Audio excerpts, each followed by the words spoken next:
Salut à tous, c'est Marius, j'espère que vous allez bien. Chez moi, tout va bien. Aujourd'hui, nous allons aller un peu en détail sur le tout dernier smartphone d'Infinix Hot 10.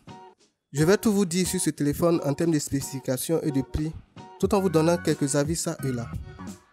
Avant même de commencer, sachez que je viens de dépasser le cap des 2000 abonnés. Je vous dis merci infiniment. Au cas où vous n'êtes pas encore au courant, je donnerai un smartphone en cadeau à 10 000 abonnés. N'hésitez surtout donc pas à vous abonner si vous ne l'êtes pas encore. Et si vous l'êtes déjà, n'hésitez pas à inciter vos amis à s'abonner aussi. Avec le Hot 10, Infinix met en avant les atouts en jeu de son smartphone. Mais l'on se demande avec quelle performance, surtout que la gamme Hot n'est pas connue pour avoir de grandes performances. Un tour vers les spécifications de ce téléphone nous donne une idée claire à ce niveau. Il tourne grâce à la puce Helio G70. Techniquement, ce n'est pas une puce tout à fait performante, mais il fait partie de la ligne G de Mediatek.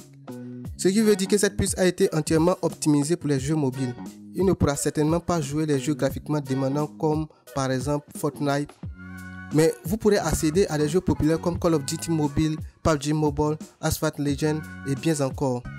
Selon Infinix, la nouvelle puce offre 123% de performance en plus en fréquence simple et 64% de performance en plus en fréquence multiple comparé à l'Helio A320 présent sur le Hot 9.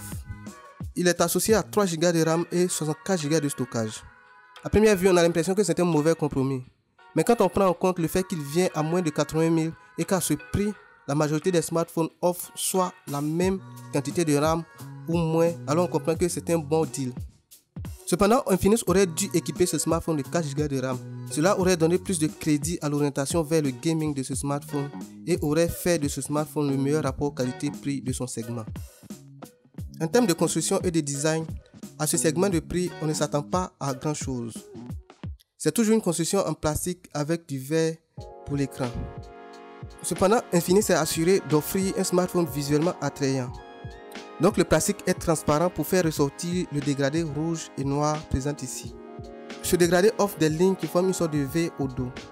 Dans certaines conditions, ils ne sont pas tout à fait visibles, mais quand la lumière les touche, ils apparaissent et par la même occasion avec de petites brillances subtiles éparpillées tout le long de l'arrière du smartphone. Si vous n'aimez pas le rouge, le téléphone vient avec 3 autres colorations, à savoir le gris, le bleu et le noir. Le design de ce smartphone me rappelle beaucoup celui de l'Infinix S5, pas la version Pro, mais la version normale. Cependant, je le trouve un peu plus épais. Je sens plus sa forme et sa présence massive dans ma main. Sa ressemblance avec le S5 est encore plus apparent avec l'écran et sa perforation en haut à gauche. La perforation est devenue en quelque sorte la norme en 2020. Que ce soit comme ici à gauche, au milieu ou à droite, tout est fait pour minimiser les bordures. Je pense que c'est devenu maintenant un facteur de différenciation entre les smartphones premium et les entrées de gamme comme celui-ci. Alors actuellement j'utilise le 08 d'Infinix et le laisser pour venir à ce téléphone m'a permis de me rendre compte que les bordures sur ce téléphone sont grandes. Que ce soit les bordures sur les côtés et celles en haut ou en bas, tous ont gagné quelques millimètres en plus. C'est quelque chose que vous n'allez certainement pas remarquer si vous n'avez pas encore utilisé des smartphones à bordure fine. La bordure du bas est encore plus prononcée et j'avoue que cela me gêne beaucoup. Mais bon, dans l'ensemble, c'est un tout écran et avec ce téléphone, on peut maintenant dire adieu aux encoches sur Infinix. Bien sûr, si le Hot 10 Lite et la gamme Smart n'existaient pas. L'écran même fait 6,78 pouces, encore un grand écran, mais il est un peu plus facile à utiliser avec une seule main. Cela est dû en partie au ratio 20:9, qui rend l'écran un peu plus long et plus mince. Vous aurez cependant des difficultés à accéder aux notifications avec une seule main, mais c'est nettement mieux que l'Infinix 08. La qualité de l'écran n'est pas faite pour moi. Elle a une simple résolution HD. Je regarde au minimum tous mes contenus en Full HD. Et quand je retourne vers une résolution inférieure, je la remarque immédiatement. Mais bon, je comprends que ce téléphone n'est pas fait pour moi. Et pour ceux à qui c'est destiné, ce n'est pas un grand problème. D'ailleurs, cela aide le téléphone à avoir une bonne autonomie. Chose qui est la principale préoccupation de la majorité des utilisateurs de smartphones. En termes d'autonomie donc, ce téléphone va en disposer. Il est équipé d'une énorme batterie de 5200 mAh, ce qui va signifier beaucoup en termes d'autonomie. Pour rappel, l'Infinix 08 que j'utilise en ce moment a une batterie de 4000 mAh et offre déjà une excellente autonomie en plus d'être un écran Full HD et utilise un taux de rafraîchissement de 90 Hz. Et du coup, je m'attends à une excellente autonomie sur ce téléphone, surtout qu'Infinix a une gestion agressive de la batterie. Donc attendez-vous à au moins 2 jours d'autonomie en utilisation normale. La seule inconvénient sera certainement le temps de charge, puisque le téléphone ne vient pas avec un chargeur rapide. Les caméras. C'est une configuration quadruple caméra à l'arrière. Et oui, il semble qu'en 2020, 4 caméras à l'arrière d'un smartphone soit aussi la norme.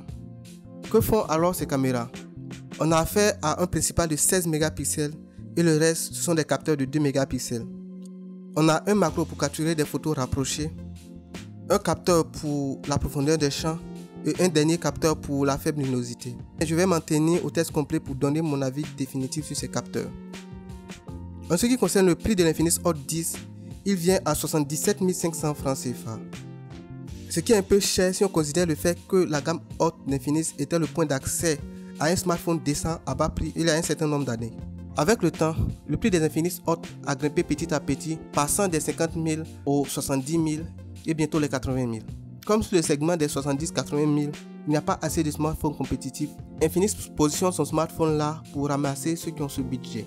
Et c'est ce nouveau positionnement qui justifie le puissant processeur. Avec un prix élevé, Infinix ne peut plus se permettre d'utiliser le processeur d'un smartphone de 50 000 pour le vendre à presque 80 000. Il faudra quelque chose de plus puissant pour que ceux qui achètent à ce prix aient le sentiment d'avoir acheté quelque chose de solide et de performant. C'est aussi ce qui justifie l'existence du Hot 10 Lite qui utilise la puce le moins performant des Hot précédents et reste dans les 50 000 pour ceux qui souhaitent toujours avoir un Hot mais ne veulent pas dépenser assez. En tout cas, belle stratégie d'Infinix ici. On va voir ce que cela donne dans mon test complet qui arrive dans à peu près 2 semaines. Ceci étant, merci de m'avoir suivi. Commentez, likez, partagez. Abonnez-vous si vous ne l'êtes pas encore et à très bientôt pour une nouvelle vidéo.